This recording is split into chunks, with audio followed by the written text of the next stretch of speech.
Ravi obtained 70 and 75 marks in first 2 unit test.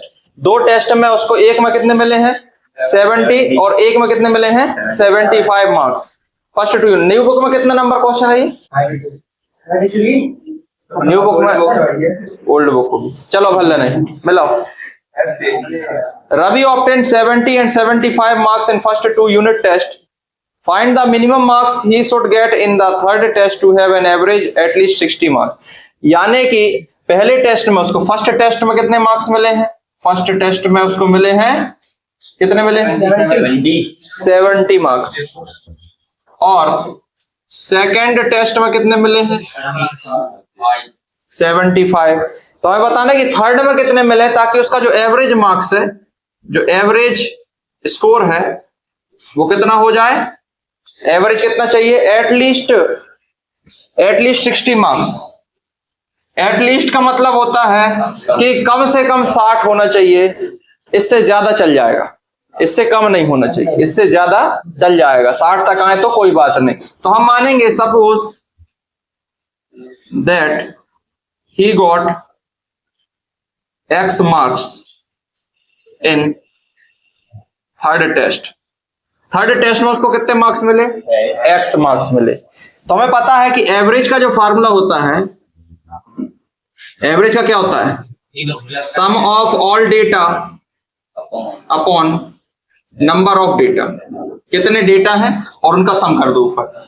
Average कितना चाहिए इनको एवरेज चाहिए 60 कम से कम 60 और एवरेज कैसे निकालते हैं तीनों का सम करो तीनों मार्क्स में कितना है 70 है एक में दूसरे में 75 थर्ड में हमको पता नहीं है तो थर्ड को हमने x माना है और डेटा 1 2 60 है 60 से ज्यादा चल जाएगा 60 से ज्यादा भी चल जाएगा और 60 भी चल जाएगा नहीं है समझ। इसका मतलब क्या होता है इक्वल टू और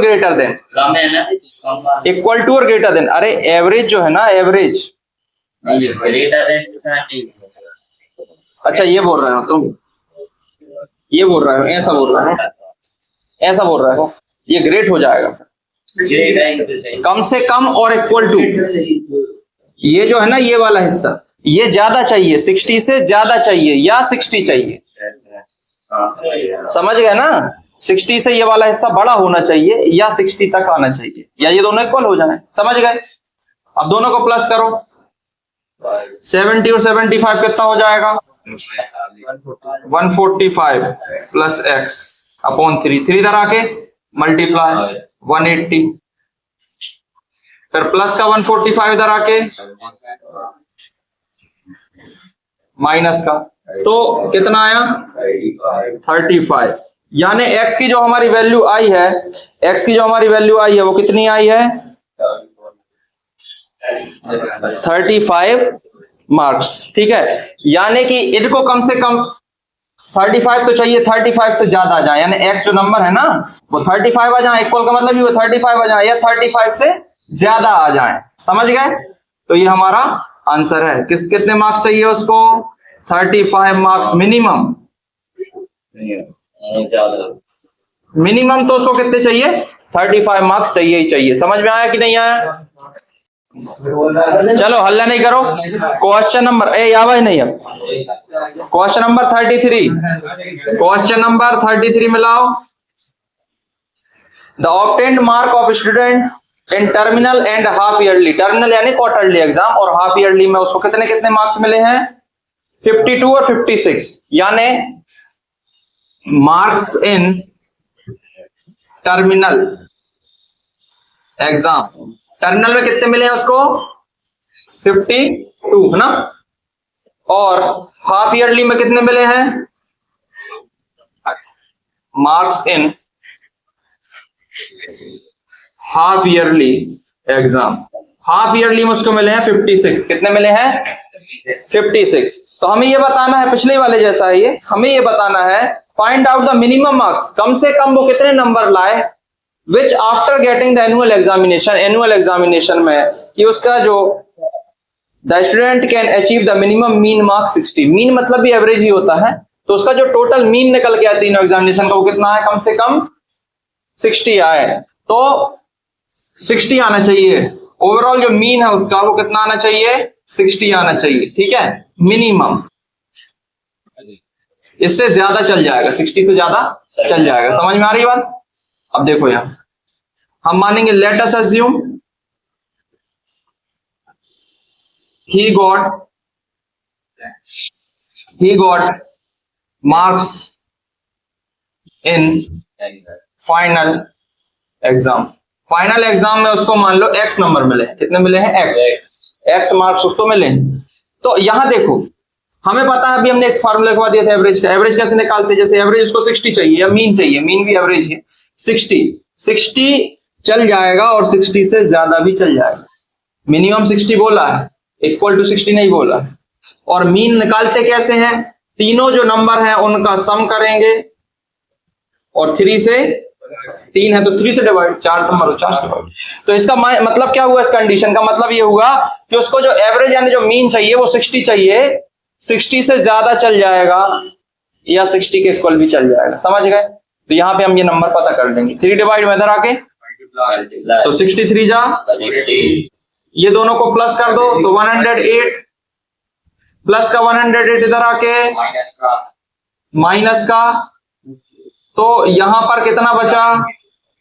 कितना बचा भैया? 72। यानी कि x की जो भी वैल्यू आनी चाहिए वो 72 से बड़ी आनी चाहिए या 72 तो आनी ही चाहिए। तो मिनिमम मार्क्स उसको कितने चाहिए? Minimum marks required equals to 72। कम से कम तो 72 उसको चाहिए ही, उससे ज्यादा जाएंगे तो उसका एवरेज बढ़ जाएगा। ठीक है, समझ गए? क्वेश्चन नंबर 35 में लाओ। The longest side of triangle is 3 times the shortest side.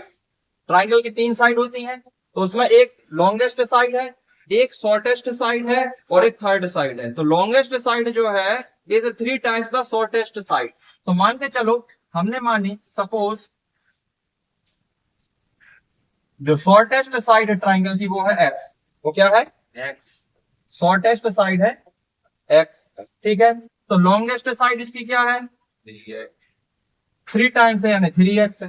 Longest side इसकी 3 टाइम्स है। और आगे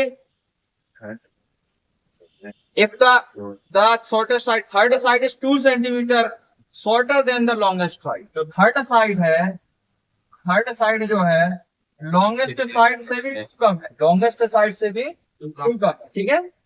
अब हमें बताना है कि बताइए, if the parameter of triangle is at least 61, इसका जो पैरामीटर होना चाहिए कम से कम 61 आना चाहिए, 61 से ज्यादा भी चल जाएगा।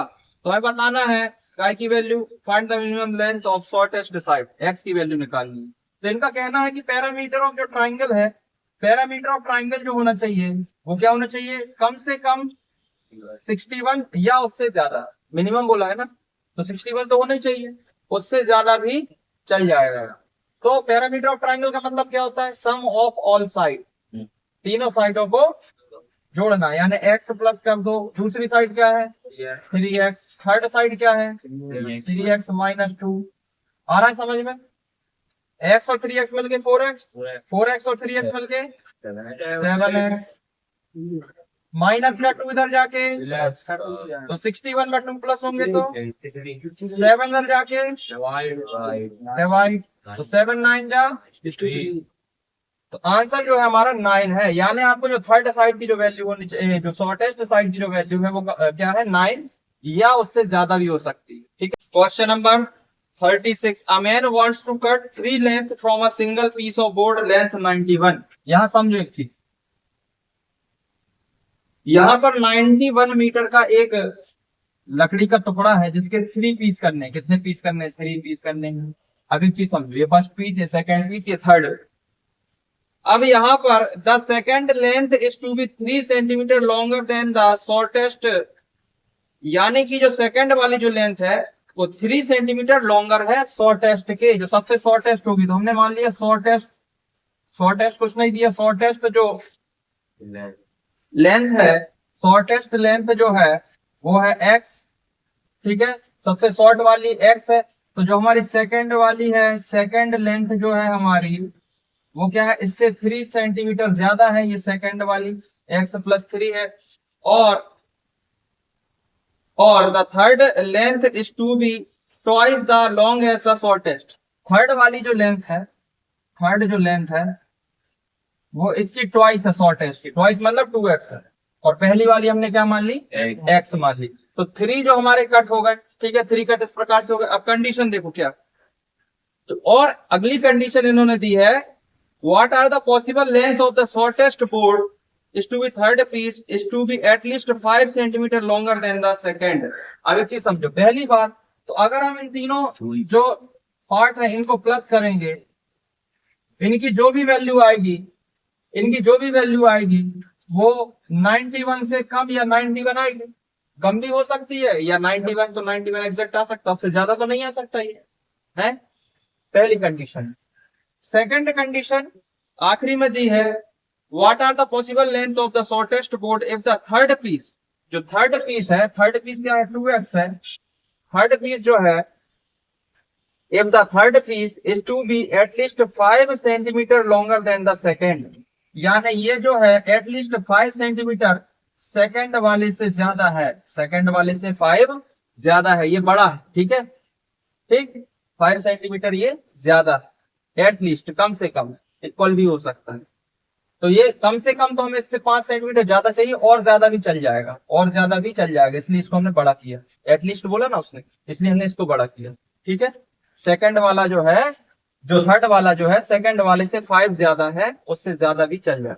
अब यहाँ देखो, x और x 2x, 2 और 2 4x प्लस का 91 वहां जाके माइनस का b, तो यहाँ पर हमारा जब माइनस होगा तो 88 बचेगा, और 4 से 88 कट करोगे तो 22, यानी कि जो एक तो वैल्यू हमें पता चल गई कि जो भी जो वैल्यू होगी शॉर्टेस्ट वाली 22 से तो कम ही होगी, या 22 भी चल जाएगी। अब यहाँ से 5 और 3 8 प्लस का x अंदर आके माइनस का, तो यहाँ कितना हो गया, तो x की हमें 2 value milli.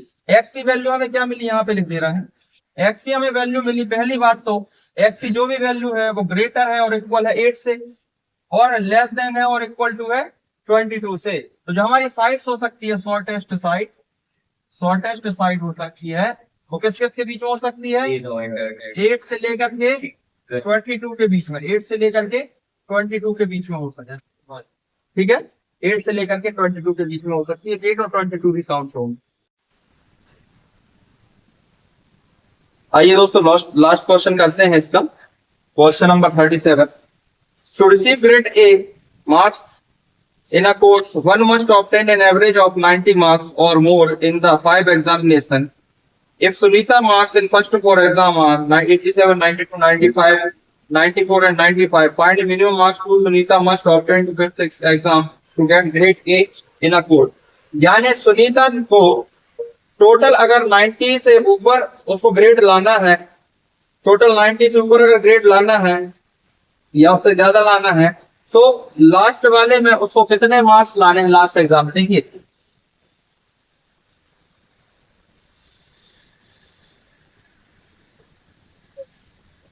Marks in last exam, मान के चलिए उसको लास्ट एग्जाम में कितने नंबर मिले, उसको x मार्क्स मिले, ठीक है, और मार्क्स इन